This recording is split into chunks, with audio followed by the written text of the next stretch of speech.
আচ্ছা, তোমাদের ভিতরে সবচেয়ে ভালো বন্ধু ময়না কে ছিল? যেদিন এই মাদ্রাসায় বিরিয়ানির আয়োজন করা হয় সেদিন আপনি ছিলেন? জি ময়না ছিল? জি সে কি হিন্দুটা টাইপের বলে ভার্টিক্যালের মধ্যে আমি দেখছি বিরিয়ানি খাইতে বসছি ও কিছু বিরিয়ানি খাইয়া কিছুগুলা বাইক নিয়ে গেছে। তারপর যে দেশে আপনি দাঁড়িয়ে গেছিল কেউ তো নয় ডাক দিচ্ছে ও দূর দিয়ে চলে গেছে। সে এখানে বসে, আচ্ছা এই যে এখানে বসে সে আমাকে পড়াশোনা এক্সপ্রেশন করে। আচ্ছা আচ্ছা। আসসালামু আলাইকুম সম্মানিত দর্শক মণ্ডলী, ব্রাহ্মণবাড়িয়া 9 বছরের ছোট্ট শিশু মাইমুনা আক্তার ময়নাকে যে হত্যা করা হয়েছে এই বিষয়টি নিয়ে কিন্তু ইদানিং নেট দুনিয়ায় তোলপাড় সৃষ্টি করে দিয়েছে। আসলে এই বিষয়টিকে ঘটিয়েছে এখনো পর্যন্ত কিন্তু প্রকৃত আসামিকে ধরা যাচ্ছে না। অবশেষে এই বিষয়ে গুরুত্বপূর্ণ কিছু তথ্য দিলেন মাদ্রাসার ছাত্র এবং হুজুর, অর্থাৎ মাইমুনা আক্তার ময়না যে মক্তবে পড়তো, যে হুজুরের কাছে পড়তো, সেই হুজুর কিন্তু এই বিষয়ে নতুন কিছু তথ্য দিলেন যা না দেখলেই নয়, বিশ্বাসই করতে পারবেন না। প্রিয় দর্শক মণ্ডলী, আসলে এই বিষয়টি কারা ঘটিয়েছে, এমনকি তাকে কি মসজিদে মারা হয়েছে না অন্য কোনো কারণে তাকে মেরে মসজিদে রাখা হয়েছে? প্রিয় দর্শক, এই বিষয়ে গুরুত্বপূর্ণ কিছু আপডেট থাকবে, তাই দেরি না করে চলুন চ্যানেলটি সাবস্ক্রাইব করে লাইক করে শেষ পর্যন্ত দেখতে থাকুন। ময়নাকে খুন করা হলো এবং সবচেয়ে দুঃখজনক হচ্ছে আল্লাহর ঘর পবিত্র মসজিদে ময়নার রক্তে রঞ্জিত। এখনো আমরা জানি না ময়নার আসামিকে, প্রকৃত খুনিকে। আচ্ছা, তোমাদের ভিতরে সবচেয়ে ভালো বন্ধু ময়নার কে ছিল? এ না? আসসালামু আলাইকুম। ওয়ালাইকুম আসসালাম। আপনি কেমন আছেন? ভালো আছি। এখানে ওরা যারা ময়নার সহপাঠী তারা বললো যে আপনার সাথে ময়নার খুব ভালো সুসম্পর্ক ছিল, যাকে বলে বেস্ট ফ্রেন্ড। ময়নার সম্বন্ধে একটু বলুন, ময়নার সাথে শেষ কি কথা হয়, ময়না কি বলেছিল, সবকিছু আপনার মতো করে। আমাদের আমি ওই দিন অনুষ্ঠানের সময় জুতো আনছিলাম, তারপর আমি জিজ্ঞাসা করছি যে আমার জুতোগুলা কোথায়। ও বলছে কিরকম, আমি বলছি হিল জুতো টাইপের। ও বলছে মাইকে কালার, আমি খুঁজছি। তারপর বলে আছে। আমরা পরে বিরিয়ানি খাইতে বসছি, ও কিছু বিরিয়ানি খাইয়া কিছুগুলা বাইক নিয়ে গেছে। তারপর যে দেশে আপনি দাঁড়িয়ে গেছিল কেউ তো নয় ডাক দিচ্ছে ও দূর দিয়ে চলে গেছে। তারপর আমরা বাসি চলে যাই। আরো যদি একটু আস্তে আস্তে বলতেন দর্শকরা বোঝার জন্য, আবার বলুন যেটা বলছিলেন। কি বলছিল? সে জুতা হারাই ফেলছিল, তারপরে আপনাকে বলছে জুতা পাচ্ছে না। না, আমি জুতা হারিয়ে ফেলছি। হ্যাঁ, বুঝি না। আমি জুতো আনছিলাম, তারপরে নিচে রাখছি। আমি ওরা জিজ্ঞাসা করছি তুমি কি আমার জুতাগুলো দেখছো? ও বলে কিরকম? আমি বলে নিচে হিল জুতার টাইপের। বলে মাটি কালারের মধ্যে আমি খুঁজছি। বলে এইগুলাই। আচ্ছা, সবার একটা স্বপ্ন থাকে, যেমন আপনি এই যে হ্যাফজ করছেন, আপনি একজন হাফেজা হতে চান বা একজন শিক্ষিকা হওয়ার স্বপ্ন আছে আপনার। ময়নার কি কোনো স্বপ্ন ছিল? আপনাকে বলতো এটা হতে চাই, এটা হতে চাই? যে সময় মাদ্রাসায় প্রথম দেখা হয়েছিল তখন আমরা একটা শু ছিলাম। শুবার পরে ও বলতেছে আমার একটা স্বপ্ন আছে। আমি বলি কি স্বপ্ন? আমি বড় হয়ে একজন শিক্ষক হই। আমি বলছি আচ্ছা ঠিক আছে, তুমি যদি সুন্দর করে পড়ো তাহলে তুমি অবশ্যই পাবে। আমার আব্বুর স্বপ্ন আমার মাদ্রাসায় দিব। আমি মাদ্রাসাও ভালো। আচ্ছা, যেদিন এই মাদ্রাসায় বিরিয়ানির আয়োজন করা হয় সেদিন আপনি ছিলেন? জি ময়না ছিল? জি সে কি একসাথে খাওয়া দাওয়া করছে আপনাদের সাথে? জি। আচ্ছা, শেষ কি কথা হয় আপনার সাথে ময়না যখন, তো সে হারাই যাওয়ার আগে কোন দিন দেখা হয়েছিল আপনার সাথে ময়না? আমি তো নামটা মনে করতেছি না। বৃহস্পতিবারে যে সময় সবাই আম্পায়ার পড়তেছিল সেই সময় আমার সাথে কথা হয়েছিল। আমি ওরা জিজ্ঞাসা করছিলাম যে তুমি কতটুকু পড়বা। ও বলছে আমি সুরা নাবার থেকে একদম লাস্ট পর্যন্ত পড়বো। আমি আচ্ছা ঠিক আছে। তারপর আমিও শিখছি, ও শিখছে দিয়ে নিজের কাছে পড়া দিয়া তারপর ও বাসায় চলে গেছে।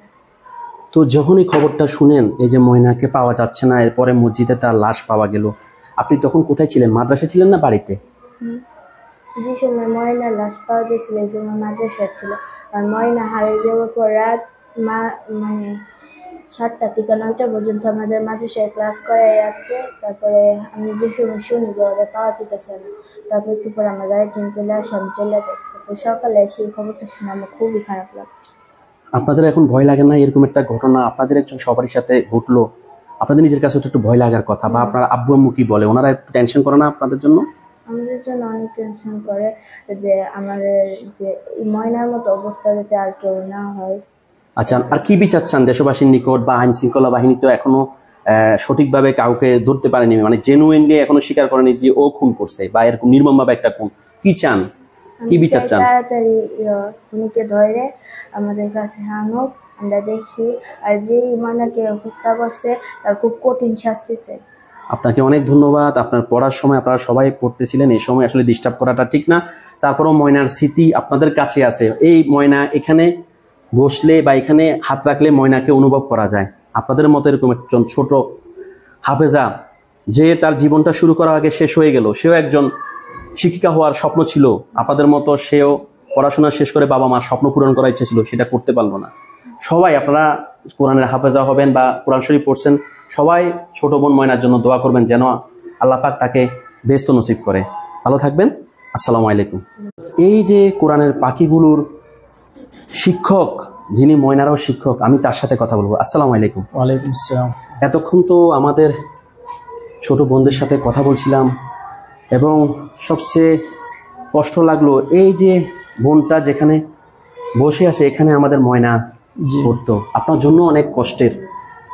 শুধু কি এখানে পড়তো? আর একটা কথা আপনি অফ ক্যামেরায় বলছিলেন যে না, মানে শনিবার দিন সে এখানে বসে, আচ্ছা, এই যে জায়গায়।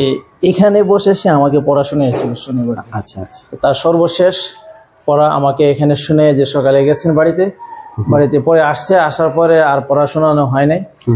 অনুষ্ঠান ছিল এইভাবে আনন্দ ফুর্তির মধ্যে ছিল, এরপরে তো আর আসা হলো না। সর্বশেষ পড়া তার শনিবারই আমাকে শুনে এসছে, এরপর আর আসা হয়েছে। আচ্ছা হুজুর, এখানে যারাই আছে তাদেরই সবার একটা ছোটখাটো স্বপ্ন আছে। কেউ হয়তো বা শিক্ষিকা হতে চায়, কেউ হাফেজা হবে, সবারই এক একটা স্বপ্ন।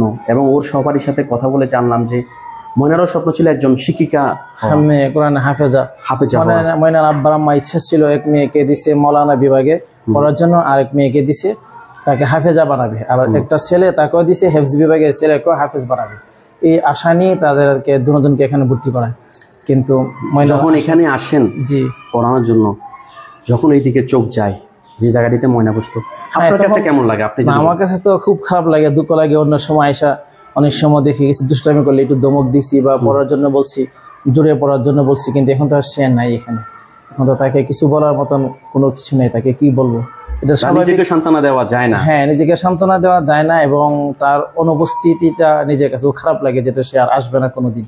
আচ্ছা, আর একটা কথা বলবো, যে ঘটনাগুলো ঘটছে, কেউ দেখছে না, এগুলার ব্যাপারে সিসি ক্যামেরা লাগানো, এই ব্যাপারে কি চিন্তা ভাবনা করবেন? এই যে এদেরও এখন একটা ইয়ার দরকার আছে, হ্যাঁ, সেফটির দরকার আছে। হ্যাঁ, আমাদের মাদ্রাসার গ্রাম দেশে তো সাধারণত সিসি ক্যামেরা বেশি একটা চালু নেই, হয় না, সবসময় লোক আসা যাওয়া থাকে। আমরা এতদিন এরকম মনে করি না, অনুভব করি না। আমার বয়স অনুপাতে আমরা। প্রিয় দর্শক, আশা করি সম্পূর্ণ ভিডিও দেখে আসছেন। ভিডিওতে যে বিষয়গুলো দেখলেন, এই বিষয় নিয়ে আপনাদের মতামত, অবশ্যই আপনাদের মূল্যবান মতামতগুলো কমেন্টে জানতে বলবেন না। এমনকি ভিডিওটি শেয়ার করে সকলকে দেখার সুযোগ করে দেবেন। তো আজকের মতো ভিডিওটি এখানে শেষ করছি। আবারও দেখা হচ্ছে অন্য কোনো নতুন ভিডিওতে। সেই পর্যন্ত সকলে ভালো থাকুন, সুস্থ থাকুন। আল্লাহ হাফেজ।